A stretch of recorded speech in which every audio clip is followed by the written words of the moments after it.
What is up, my ninjas? Strident, and I just finished watching Justice League Gods and Monsters, and oh my god.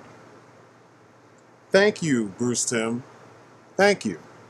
Thank you for giving the world of geekdom, or whatever you want to call it, on a free lesson in how you do epic. It seems like the only person at Warner Brothers, I won't say the only person, but like one of the main people, the main person at Warner Brothers Animation that understands the entire DC universe and understands how all the parts work towards the whole. And he understands it in any context. It's Bruce Timm, and he's able to create this synergy with whatever team he works with that helps always create some of the best that we've ever seen when it comes to stories of the Justice League, stories of the various heroes within the DC universe, and it's freaking amazing. I mean, oh my god, I don't even know I don't even know where to start. But the overall idea is we are shown a world where the superhero Trinity, Superman, Batman, and Wonder Woman exist, but from different circumstances, different corners of the world. I mean, like, with the exception of Superman, this is still Kal-El's. It's technically Kal-El if his DNA was partially General Zod's and then his mother. You know what I'm saying? As far as Batman, Batman is Kirk Langstrom. After he is he works with Will Magnus, who in this they were classmates, and they come up with a concoction that I guess can cure blood disorders or sicknesses of the immune system and whatnot, and it turns him into a vampire. And Superman essentially took him in and gave him the suit and helped him control his situation, and that's how he became Batman. Wonder Woman in this is Becca from New Genesis.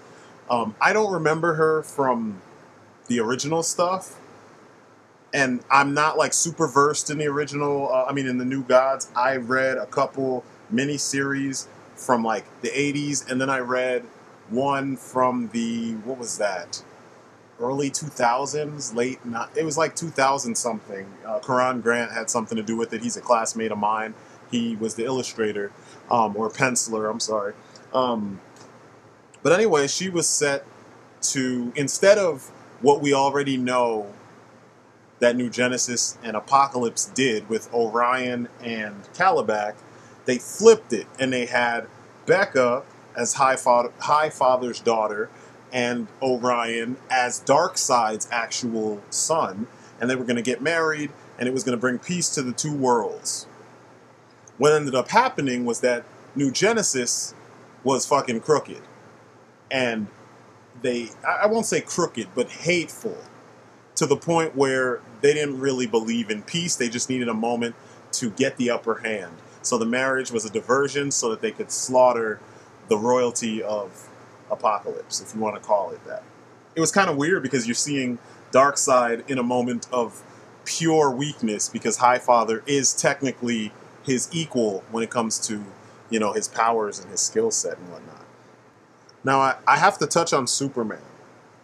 This version of Superman, man, when they were doing Man of Steel, could you imagine if, like, people bitched about the Battle of Metropolis, but could you imagine the racism if Superman landed in Mexico and was raised by migrant workers in Mexican? Oh my god! Like, do you know the smile? I'm Afro-Latino, so this is one of those things where it's like, thank you. Thank you. You know what I'm saying? Like, the only thing they could have done to piss people off more, or to make this Superman more the true immigrant, like almost like an immigrant messiah, is to make him brown. if he was Afro-Latino, so you got the slave aspect from the way early days of America, and then you have the you have the Hispanic side, you know, with all of the immigrants coming from Spanish-speaking countries, you know, that are straight up shat on in this country, and then you make him Kryptonian. I mean, there's a line in the movie where he says, "If I deal out justice with a heavy hand, it's because I've been on the other side." He's experienced it. Pretty white boy Superman that we're used to, there's no way he could, there's little in the way that he could really understand what it's like to be powerless in this world, and especially in this country, when you come to Earth practically perfect. You know what I mean? Like, you came in the perfect skin. And here, man, hearing Superman speaking Spanish, like it's Benjamin Bratt plays Superman in this, I was like, wow, holy shit, a role that Benjamin Bratt actually, like, I mean, I've seen him in dramatic stuff where it was good, but he usually gets shat on in superhero-related things, and for once, he got to be kind of like, he got to carry the whole thing as the superhero, you know what I'm saying? So props to, you know, Bruce Timm, and strangely enough, Andrea Romano, she did the voice casting for this. And I've seen her do a lot of stuff since Bruce Timm, you know, took his hiatus from making these films from Warner Brothers Animation, and she's been way off the mark. This is what I, you know, when I point out what a good like producer or good director, what they're capable of. This is an example. Bruce Timm gets involved and he pulls all these people, directing talent that's good, writing talent that's, when I say good, I shouldn't even say that, that's amazing. Because the direction was spot on. I mean, they all felt familiar, even though they were so different. And that you owe that to your writing, but you also owe that to your direction. Because a lot of these things are nonverbal cues. That's where your good directing comes in. You know, fight scenes and such. You have your overall script. They kind of block out, you know, kind of a general fight. Your storyboard artists and your director and your writers have to come to a, you know, this is what we want to happen. There are little tips of the hat and little nods. I'm pretty sure Bruce Timm controlled that whole area. But there are little things that you could do to make this feel more, what's the word I'm looking for, man? To make everything feel more connected to the world that we're used to when it comes to these characters. And you had that kind of synergy with this film. But Superman, man, it's like everything they did with Superman showing up and he's just standing there very, you know, straight, perfect posture, and it's his jacket is billowing in the wind. That's fucking amazing. That's what you need. I mean, I don't even like the trench coat thing. Never liked it except for on Neo. But in this case, I'm cool with it. I don't have any problems. Kudos to them for this Superman. This would have been like a true Superman for the modern world, you know? So, essentially, you have these characters, these three characters that have been thrust into this kind of superheroic world, so to speak, these roles. They're not 100% superheroes, they're not 100% anti-heroes, but I think that's the beauty of this group and the kind of gray area that Bruce Timm and company wrote them into, you know, that they created for them. They showed up, they're protecting us, they've erected a Tower of Justice instead of a Hall of Justice, or a Watchtower or whatever. And they're taking care of us. They're trying to help. You know what I mean? They're trying to do the best they can to make the world a better place for themselves and for the people at large. But the way that you see the world is the way that the world is right now. You can see it on the internet. Anytime someone does something good, something with no ill intentions, you always have people who want to criticize what's being done, no matter what it is. I mean, a guy could save 3 kids from a burning building, and someone will say some shit like, yeah, well, you know, I could do the same thing, or he just wanted 15 minutes of fame. It'd be some kind of bullshit. Sometimes it's fucking amazing, but this is the world we live in, so it's awesome to see that the world they live in kind of mimics this. People just don't really trust them 100% because they're heavy-handed. They're not the Justice League that we know, and that's the way everything's been. All the ads have been. That's the way it's been advertised. You know for a fact that these guys will kill you. They're not going to sit there and talk to you. They're not going to look for the easiest way to deal with, or I'm sorry, they're not going to look for the hard way to deal with villains and killers and, you know, rapists and, you know, homicidal maniacs and megalomaniacs. They don't give a shit. If you are doing something that is against the best interests of the people at large, they're gonna fuck you up or they're gonna kill you, and that's it. It's done. This is the way I would do business. So I'm 100% cool with this.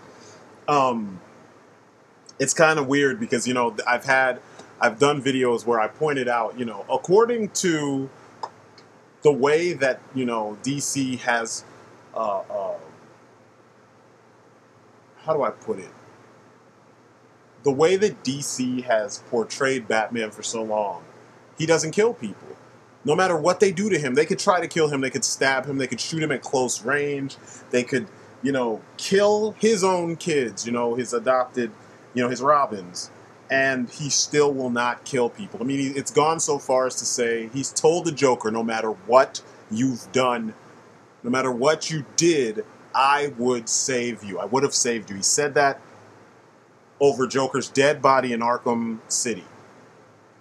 This is Batman's character, but yet when Arkham Knight came out and he's running around with guns and stuff, and you could literally see that he's killing people, everybody's like, he's used guns before, blah, blah, blah, blah, blah. Like, apparently you have not been paying attention, but Bruce Timm and his people were. Now, before I continue, I want to get the credits out there so people understand who did what when it comes to this. The film was directed by Sam Liu. He directed Max Steel. He directed a couple episodes, more than a couple, of Justice League Unlimited and regular Justice League. He's a long-time, really good director. It's produced by Sam Register and Bruce Timm. It was written by Alan Burnett and Bruce Timm. The screenplay was by Alan Burnett. The music, I have to like highlight the music because a lot of times these straight-to-DVD films have shitty music. Justice League War, Throne of Atlantis, shit music. They don't even have like a main theme that helps amp you up. The dramatic music is just kind of like sci-fi channel quality musical cues. And it's like, come on, man, there's programs that exist that already have the cues in there that are more, you know, dramatic than the shit we've been getting. Of course, when Bruce Timm comes back, he gets the real dramatic tones that we need, and he gets it by utilizing Frederick Weidman. I'm not familiar with this dude from before. I know he did Green Lantern, the animated series, as well as Beware the Batman, which were 2 shows that I was 1,000% like, nope. I didn't even bother watching, especially Beware the Batman. Nothing about that appealed to me, so I ignored it. But Homeboy did his thing. Thank you, Mr. Weidman. Please do more. You guys, I can't stress how important good music is to a feature. If the music does not help amplify, I'm not saying use the music to tell the story, because, you know, a lot of horror movies, they cue the scare and you can tell because of the music. No, I'm just saying, please let the music help amp up what we're watching. And in this film, the music is perfect. It's pitch perfect every time. It made me so happy. I need to go back and I'm gonna go back and watch it again. And if I can find the score online, I'm gonna find it. It's among the way better scores that we've gotten for the various DC animated universe films. Now back to the voice talent. I didn't even realize that Dexter, essentially, Michael C. Hall is the voice of Batman, and Tamara Taylor, excuse me, she is from, she was on Bones, and she was the teacher in the flashback sequence that River had in Serenity. She was that teacher that was teaching. I didn't even realize she was African American, or, brown, I should say, which is pretty dope. It would have been even better if Wonder Woman in this, if Becca was brown, you know? But I'm not complaining. What we got was still way, way light years better than the shit we had been getting before. And you're going to have haters because people don't understand the complexity and the, I don't want to say Easter eggs, but the connections to the source material that has been twisted around here in a way that doesn't shit on the source material. It actually is paying homage to it in a very good kind of way. And trust me, I don't work for DC, so I could really care less. It just makes me happy to see that people take it. It makes me happy to see this done right. So many people write stories and try to do their own version and their own vision of a character, and they don't go far enough. You know what I mean? Or they change way too much, and not enough of it is the not enough of it remains true to the source material. So here, you're getting, dramatic changes in who's who and how they do what they do. I mean, Superman's real name is Hernan Guerrera. Are you kidding me? It's not no Clark Kent.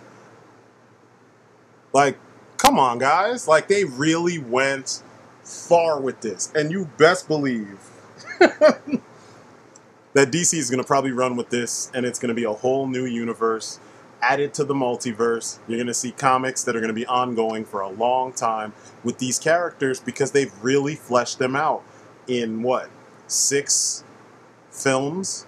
The 5 short films or 4 short films. Is it 5 films, something like that? And then the movie. It's just well done stuff, man. Now, I'm sure if you've gotten this far, you already know I'm spoiling shit. When I do reviews about films, there's no reason for me to hold back. I know people have gotten accustomed to the concept of, let's not spoil it for you. But if you're coming to me, you want to know if it's good, I'm going to tell you if it's good. If you want to hear what I think about the film and you want to watch the movie first, pause it here so you don't get any more spoilers. Watch the movie and then come back and then hear what I thought of what I saw. You already know where I'm at. It says Bruce Timm on this. It was written by Bruce Timm. Bruce Timm is a hell of an animator. He's a hell of an artist, just first, animator, and a hell of a writer. So you already know that if he's involved, I'm digging it. So, like I said, pause it here. Go watch it if you don't want to be further spoiled. And then come back and we will continue talking shop. I will continue talking shop. So, essentially what they did is we open up to this new world where, like I said earlier, Superman is about to be sent to Krypton. Instead of actually being born and his parents talking to a baby, it's kind of like their genetic material has been put in a pod. Well, the mother's genetic material, her egg, and the father was about to put his as well. And they're so advanced that all they need is like a prick of your finger. General Zod intervenes. He puts his finger into the extraction chamber, and it extracts his DNA and mixes it with Lara's DNA, and Krypton explodes, sending off that gestation tube into the cosmos, away from Krypton, and we open with, the various stages of what I guess would be Kal-El, technically, or Kal-Zad or Zod-El. I mean, pretty much it's Kal-El's story with a twist, you know? But you see him growing and growing into a baby until the moment that the pod touches down on Earth and it lands in Mexico. A migrant farmer and his wife find him. They obviously report the ship. They keep the kid and then run away and dodge the military. Lex Luthor shows up. He actually has all his hair, but he walks with a limp. In this, Luthor is not like a psychotic, crazy, I hate, everything alien. He seems more like he's just interested in leaving our world. You know what I mean? Like he seems like almost like a Neil deGrasse Tyson type without the sarcasm. Just he has the interest in the cosmos and whatnot. But anyway, he's there. He orders the ship taken to Star Labs, blah blah blah, whatever. Then they they cut to the present, and you see the Justice League pretty much taking out a terrorist cell that was hidden, that the military was looking for. You see Steve Trevor. You see Amanda Waller is the president of the United States. It's pretty dope. I was like, wow, this is a cool version of the DC universe. They were kind of like telling the League, the military is telling the League, Steve Trevor is telling the League, telling Superman, don't make a move, wait for us to get there. And Superman is just like, whatever. Because these guys are going to shoot first. They shoot first. The Justice League takes them apart. Literally, they just destroy these guys. Superman is shooting the floor out from under guys on scaffolding. Wonder Woman's stabbing folks and cutting people in the face. And Batman's breaking necks and biting people. And I mean, it's the movie overall is very violent, which is kind of cool because it really does set them apart. It sets this whole thing apart from the crap you've been watching before. And I can safely say that. You know what I'm saying? Son of Batman, freaking Batman versus Robin, Justice League War, Throne of Atlantis, garbage in comparison to this. Hot garbage in comparison to this. I'm going to say it again. Garbage in comparison to this. The connections with the characters in this are so different from what you've already had that you can see this is seasoned writing versus like, I don't really care about it, this is a paycheck kind of writing. And it could be me, it could sound like I'm being very harsh, but it just feels very topical. It feels like what you write when you just, like, it feels like the ideas you would come up with when you're playing around with your friends. Like, for those of us who collect action figures, when if you have those friends or siblings that are into it, but they don't really want to go into all the story stuff and you just want to throw shit around and make people fight, it's like that. That's literally what it felt. That's what the other movies feel like. This feels like the aspiring film student or the writer, the aspiring writer actually trying to write some shit and coming up with an opus, you know what I'm saying? Instead of just some old bullshit, So, shortly after all this happens, you're kind of like shown that the various people in the United States, it could be the world, but it's not really clearly shown to you. I think they're just specifically dealing with the United States. They don't trust the Justice League. They're like, they need to be held accountable for the violence that they use to kind of hold down the free world, essentially. And people don't like that shit. And they're saying someone has to hold them accountable and someone needs to, check the Justice League, essentially. Right after all that, because Lois Lane, I think, this version of Lois Lane is real, like, just harsh. Like, you could almost see that there's some way that this Superman could like her. But, yeah, she's kind of a bitch of a... she's like a hard-ass, almost CNN type. You know what I mean? CNN news anchor type. But anyway, it cuts to, like, Antarctica, I think it is. Anyway, someplace cold, snow, glaciers, mountains. Someone's doing research up there. The guy, he has a beard and a mustache, so it's obscured, and he's wearing his parka, a big old hoodie, and all that. And he's, doing some kind of research. He's getting samples from whatever, readings from some, big old boxes that are out there. And then this thing comes out of nowhere, starts chasing him. It's like this big, it almost looks like OMAC. It comes out of a boom tube, starts attacking him, and eventually it kills him, and it really kills him, and sends him over a cliff. Then other doctors start getting, killed by similar things. Each of these things has the silhouette of one of the Justice League members. So us, as the viewer, we can see this one is the Batman one, this one is the Superman one, this one. Well, it has the general silhouette, at least for the Batman one and the Wonder Woman one. The Superman one kind of has an alien head, but his powers are very much, or in some way, like Superman. He uses a lot of like heat projectile type shit.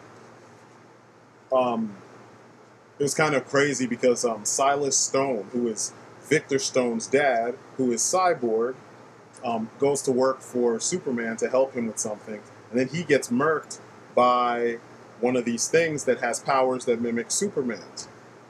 And he's burned alive with his son, trying to protect his son, and both of them are burned alive. It's kind of like, fuck, man.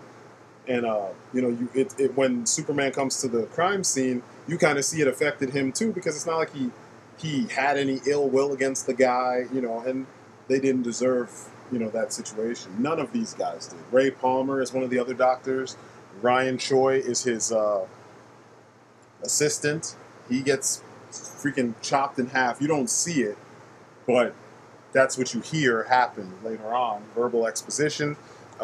So you find out all these different scientists are being killed. Batman is in touch with Will Magnus, and you're thinking like, oh, so that means Will Magnus is next.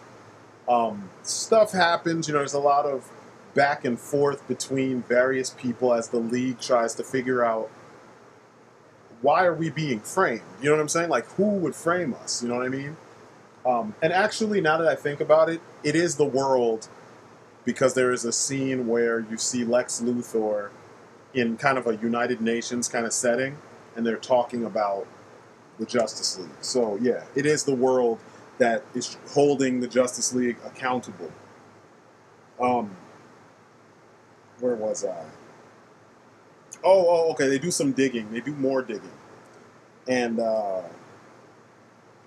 Batman actually goes out to find Will and to dig and find out more about the different scientists.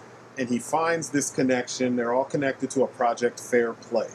For those of you who know the DC Universe, you know that Fair Play is on the sleeves of Mr. Terrific, because that has been part of the character. It's part of the legacy of the character, because that's kind of what made the first Mr. Terrific become a superhero.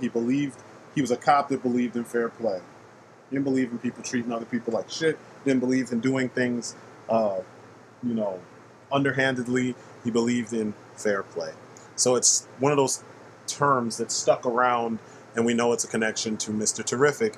In this, it was a connection to the downfall of the Justice League. And essentially what this is it is a play, and when I say a play, I mean like a move. It's like a whole thing set up similar to what Cadmus was doing in Justice League Unlimited.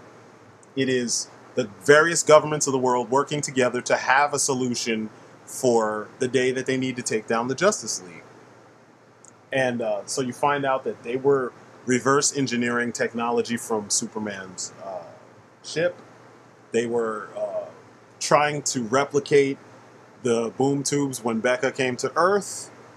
And then other things, trying to mess with, figure out what Superman's weakness is. They figure that out.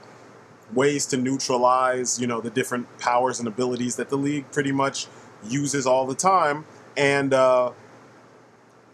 pretty much this was what someone was hoping they would have the opportunity to cause the governments to actually go and use this. Batman figures out that all these scientists, all the remaining scientists that are part of the Fair Play initiative, are going to be targeted next. And when he goes to a meeting place where he finds all of them, the boom tubes open up, the crazy monster OMAC things show up and slaughter the whole thing, the whole group. I mean, Batman tries to stop them, but there's just too much. Superman and Wonder Woman show up. They help, but, I mean, they're too late. Will Magnus gets burned alive, but survives. So they bring him back to the tower. I guess they may have, knowing Superman and his advanced tech, which I like, that's a big part of the characters, that with having this being with this godlike power and strength and blah, blah, blah, there's also really high intellect and tech that can help. Because that's one of the aspects of the Man of Steel that you just don't get often in most characterizations of the character, unless it's someone who really knows who Superman is. So anyway, you find out that during the beginning of this whole runaround, when Batman was doing his investigation, you see a flashback to how he got his powers and who his ties are, who he's tied to, who are the people he loves. And you find out he went to school with Will Magnus and a woman named Tina. He was in love with Tina. Tina liked him too, but she was with Will. So Tina always kind of encouraged Will to include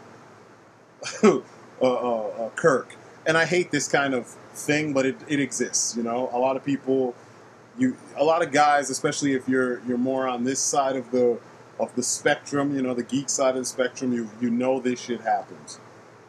Where a girl could like you but be with a guy, and she'll keep you close, but not close enough in the capacity that you want, and then, you know, stick with the guy who she always was with. So you find out that they work together. I think Kirk had cancer. It's kind of ambiguous in the actual film, because the film talks about blood disorders and blah blah blah. I mean, that's in this portion of the film, and it's only a few minutes. It's not like a long drawn out thing. But the long and short of it is, there is this love triangle between Tina, Will, and Kirk. Kirk loves Tina. Tina loves Kirk, but she also loves Will. Will is working on a nanotech. His research is on nanotech, and it's shown to you by a ship being put together inside of a bottle on his dresser. They're about to, you know, they want Kirk to come out with them. Kirk wants to stay in the lab. Kirk is like, you know, I got stuff to do. And this is like right after graduation as well, so it's like, damn, you just graduated, freaking enjoy, you know. But no, they're not. He doesn't want to do that. But Tina encourages him, convinces him to get out of the lab. They get out of the lab, they go hang out, they get drunk, they come back. Kirk is kind of staggery a little bit. He sees the nanomachines in the bottle, and he says these nanomachines could essentially help enhance his work. It could help actually make his work achieve what he set out to achieve. And the two of them work together, or they're about to work together. Kirk passes out, ends up in the hospital. Magnus looks at Kirk's work. He figures out the password to his computer because it's Batman, which is, you know, in this context, is Kirk, because there is no Batman, no Bruce Wayne superhero in this world. They work together, and then Kirk is like, I'm going to use this on myself. And he essentially tells them, you knew this was going to happen because everything's too far gone. So he injects himself, sleeps, tries to sleep it off, wakes up in a cold sweat, his eyes turning red and all kinds of craziness. And then he jumps out the window, you know, after screaming and all this drama. And some guys try to rob him, and essentially beats the shit out of one of them, both of them, and then sucks blood out of one of the two guys. And I guess later on, because you get the back to the reality, you find out, or you hear later on that night, or maybe that week, or maybe the next day, but sometime right after this event, Superman finds him. But essentially, you find this is what establishes who would be the villain in this story, and they don't. They at first they try to keep it kind of hidden from you so that you have to work to figure it out, but after they bring Kirk back to the the Tower of Justice, you realize that wait, how did he survive all this craziness but everybody else didn't? Nanomachines. Will Magnus is the villain of this whole thing. At first you think it's Luthor. Superman has a visit with Luthor. And Luthor is old and all in like a chair like Metron. He's from the New Gods. And he progressively gets more and more like Metron. Or you could say like Professor X, because he's bald and he's floating around in his hover chair. And he pretty much explains how the government Luthor and the government got a hold of a lot of Soup's tech before they gave it back to, before they gave the ship back to Superman. This included what actually happened. Up till this point, this Superman thinks his father is Jor-El, his mother is Lara, based on the little bit of information that he was able to extract with the help of other people from the ship. It turns out there was way more stuff, and he was given fakes by Lex and others because Lex said he wanted him to turn into a hero as opposed to being like his father, his true father, Right after this conversation, as they leave, as Superman leaves, and this is another cool thing, I forgot to say this before getting into what happened there. Lex has left the planet. He's in space in a watchtower type deal. So they have their conversation in the watchtower that's not being used by the Justice League, which is kind of crazy, But anyway, Superman leaves, the thing explodes. It's another thing that further, adds to this frame-up that the League is going through. So the climax happens outside of and inside of the Tower of Justice. Will Magnus is brought back to life, or back to proper health via nanomachines that were brought back by Tina, who you find out is Platinum. You find out that these things that were going around imitating the Justice League are actually this universe's equivalent of the Metal Men. And they fight Superman by using mother boxes so they can teleport all over the place faster than he can fly to the spots to hit them. And the end fight, man, all the action in this is glorious, but the end action sequence is fucking amazing. It makes you remember how good it felt to watch Justice League Unlimited on a weekly basis. You know what I mean? Like, man, those were the times. I missed that show terribly. Superman goes toe-to-toe with that thing.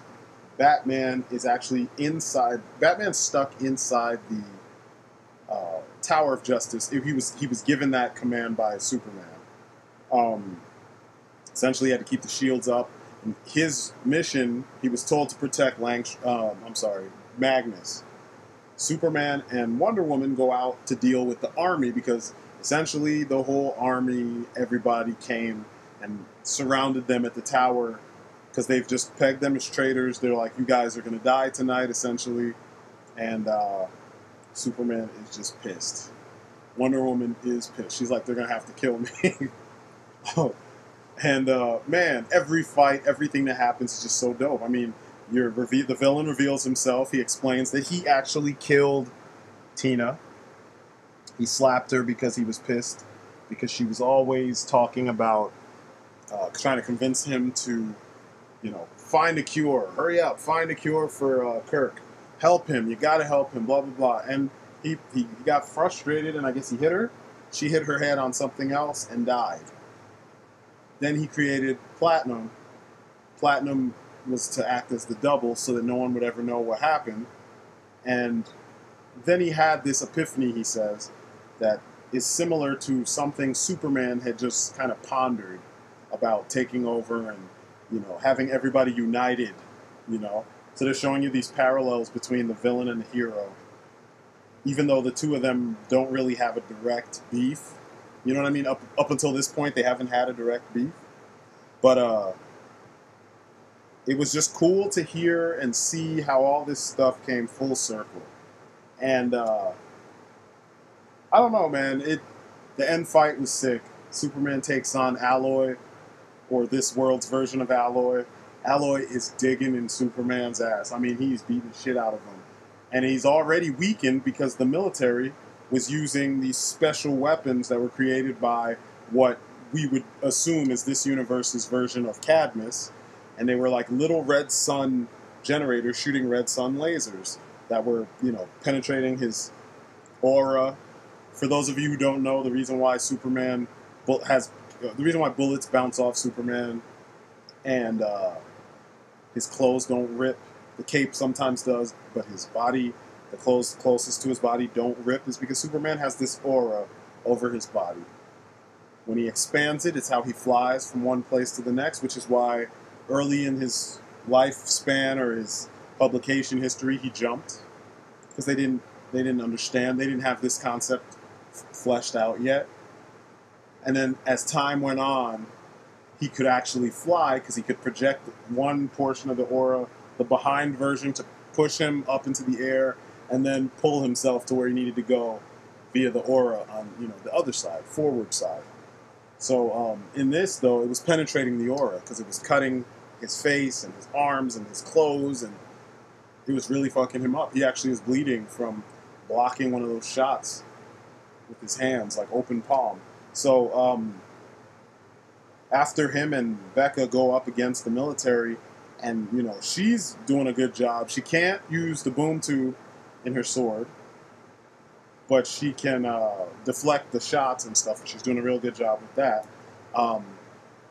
Superman, though, is blocking, and he's using his heat vision as best as he can, but it doesn't, it's just not, it's too many of them, and he's already taken enough punishment. But they come out on top. Lex Luthor shows up and explains what he figured out was the cause and who it is that tried to kill him, so that the military can turn their attention to the actual criminals as opposed to the Justice League, the people being framed. So like I said, there's a huge fight. Superman fights Alloy. Batman is in the tower fighting the various other metal men things and Magnus. Then Becca shows up and helps him fight off the metal, you know, the remaining metal men and Magnus. And she has this really cool fight with Platinum. It's very Terminator 2-ish with like all this kung fu, and the animation is so fucking good. The choreography is so fucking good. It's just, this is a return to top form for these freaking films, because they've been really like before this. This is like, oh my god, whereas the other shit was like, ugh, oh my god. And that's not to say that it was completely bad. It's just in comparison, it doesn't hold a candle to this stuff. So, you know, I've given you my very kind of, you know, just I'm so amazed at how good this thing was. It's hard for me to even put these things into words when I'm trying to, you know, get my point across. But I've given you my very off the cuff, like, this is the way I felt about it. This is how it is. I left out some details, small details, but I gave you the overarching details. You guys should watch it, plain and simple. There's nothing else to it. It's almost a perfect 10 for me. I enjoyed everything from the music, the art, the sound, everything. It was quality. Every character felt like their own thing. These characters feel good enough they could actually have existed within the actual DCU, and I'd be happy with it.